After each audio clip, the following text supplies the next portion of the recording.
знаешь, что потом 14, потом гореть 15.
За что мы любим бадминтон? Ну скажите.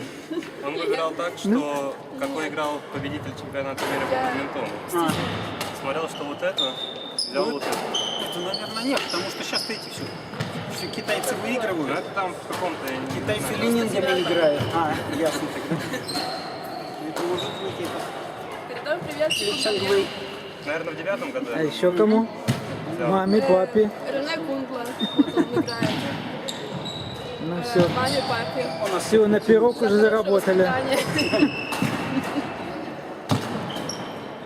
Вы кому привет передаете? А по какому каналу? Вы кому привет передаете, Эрик? Келли Тервест? Катя.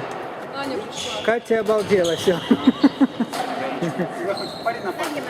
Финал между Катей и Тумановой.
снимали, что болели.